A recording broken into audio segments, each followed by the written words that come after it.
Halo semuanya, selamat datang di channel ini. Hari ini kita akan membahas sebuah topik menarik yang jarang dibahas secara mendalam, yaitu sejarah awal mula tenaga kerja Indonesia atau TKI tersebar di Arab dan berbagai negara lainnya. Bagaimana awalnya masyarakat Indonesia mulai bekerja di luar negeri? Apa faktor yang menyebabkan banyak warga kita merantau ke negara orang lain demi mencari nafkah? Mari kita telusuri sejarah panjang yang membawa jutaan tenaga kerja Indonesia ke berbagai belahan dunia. Yang pertama, awal mula migrasi tenaga kerja Indonesia. Sejarah tenaga kerja Indonesia yang bekerja di luar negeri sudah berlangsung sejak berabad-abad lalu.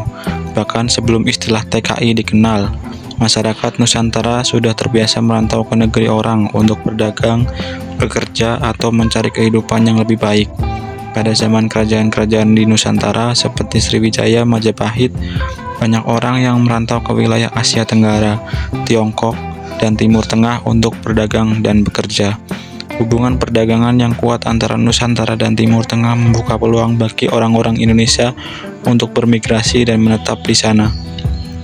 Namun, migrasi tenaga kerja dalam skala besar mulai terjadi pada era kolonial, terutama pada masa penjajahan Belanda.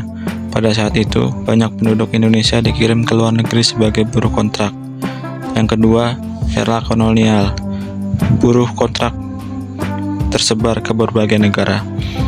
Pada abad ke-19 hingga awal abad ke-20, pemerintah kolonial Belanda mengirim tenaga kerja dari Indonesia ke belahan dan ke berbagai daerah, terutama ke Suriname. Banyak orang Jawa dikirim ke sana sebagai buruh perkebunan. Hingga sekarang keturunan mereka masih ada dan mempertahankan budaya Jawa. Kemudian ke Malaysia dan Singapura. Pada masa kolonial Inggris, banyak pekerja dari Jawa, Sumatera, dan daerah lainnya bekerja di sektor perkebunan dan konstruksi. Yang ketiga, Timur Tengah, Arab Saudi, dan Yaman. Banyak orang Indonesia, terutama dari daerah Hadramaut dan Jawa, yang merantau ke Timur Tengah untuk berdagang dan bekerja sebagai buruh atau pelaut. Pada masa ini, migrasi tenaga kerja masih terjadi dalam bentuk buruh kontrak atau perdagangan manusia oleh pemerintah kolonial dan pengusaha asing. Yang ketiga, gelombang besar migrasi ke Timur Tengah. Setelah Indonesia merdeka pada tahun 45, ekonomi negara masih dalam kondisi sulit. Pada tahun 1970-an hingga 1980-an, negara-negara Timur Tengah seperti Arab Saudi, Uni Emirat Arab, Qatar, dan Kuwait mengalami lonjakan ekonomi besar-besaran karena booming minyak. Negara-negara ini membutuhkan banyak tenaga kerja murah untuk membangun infrastruktur dan menjalankan sektor domestik mereka. Indonesia yang memiliki populasi besar dengan tingkat pengangguran tinggi menjadi salah satu negara yang mengirim banyak tenaga kerja ke sana. Pada masa ini, mayoritas tenaga kerja Indonesia yang dikirim ke Timur Tengah bekerja sebagai PRT atau pekerja rumah tangga. Mayoritas perempuan dan dari pedesaan dikirim ke Arab Saudi untuk bekerja di rumah tangga tetangga orang Arab yang kaya. Pekerja konstruksi, banyak pria Indonesia yang dikirim untuk membangun gedung pencakar langit dan infrastruktur di negara Teluk tersebut. Yang ketiga, sopir dan pekerja sektor jasa lainnya. Beberapa juga bekerja sebagai sopir, penjaga toko, atau pekerja restoran. Arab Saudi menjadi tujuan utama karena yang pertama, hubungan sejarah dan keagamaan yang erat antara Indonesia dan Timur Tengah. Bahasa Arab lebih mudah dipelajari oleh Muslim Indonesia karena banyak yang sudah akrab dengan bahasa Arab dari pendidikan agama. Gaji yang dianggap lebih tinggi dibandingkan pekerjaan di dalam negeri. Peran pemerintah Indonesia dalam pengiriman tenaga kerja. Pada tahun 1980-an hingga 1990-an, pemerintah Indonesia mulai lebih aktif mengelola pengiriman tenaga kerja dari luar negeri.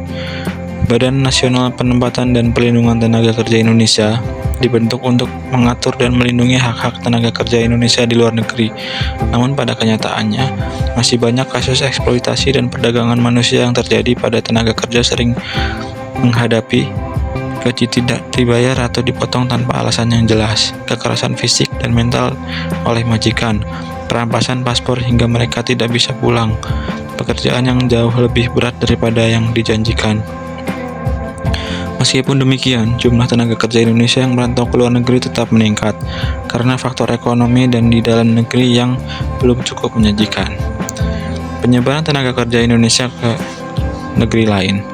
Selain ke Timur Tengah, pada awal 2000-an banyak tenaga kerja Indonesia yang mulai tersebar ke negara lain seperti Malaysia sebagai pekerja di perkebunan kelapa sawit dan sektor rumah tangga, Hong Kong dan Taiwan sebagai pekerja rumah tangga dan pekerja pabrik, Korea Selatan dan Jepang sebagai tenaga kerja industri dan perawat lansia melalui program magang, Eropa dan Amerika sebagai tenaga kerja terampil seperti perawat dan pekerja teknologi. Negara-negara ini menawarkan upah lebih tinggi dibandingkan Indonesia, sehingga mereka semakin banyak orang-orang yang tertarik untuk mencari nafkah di luar negeri. Dampak sosial dan ekonomi dari migrasi tenaga kerja. Pengiriman tenaga kerja di luar negeri memiliki dampak positif dan negatif bagi Indonesia. Dampak positifnya meningkatkan kesejahteraan keluarga di desa melalui kiriman uang, mengurangi pengangguran dalam negeri, meningkatkan devisa negara melalui kiriman uang dari TKI. Dampak negatif, banyak kasus eksploitasi dan perdagangan manusia, pemisahan keluarga karena salah satu orang tua harus bekerja di luar negeri, ketergantungan ekonomi pada tenaga kerja luar negeri sehingga kekurangannya perhatian pada penciptaan lapangan kerja dari dalam negeri. Karena itulah, penting bagi pemerintah untuk terus meningkatkan pelindungan bagi tenaga kerja Indonesia di luar negeri dan memperbaiki kondisi ekonomi dalam negeri agar masyarakat tidak selalu bergantung pada pekerjaan luar negeri. Sejarah tenaga kerja Indonesia yang tersebar ke berbagai negara adalah kisah panjang tentang perjuangan hidup, harapan, dan tantangan. Dari masa kolonial hingga era modern, masyarakat Indonesia telah mencari nafkah di luar negeri demi kehidupan yang lebih baik.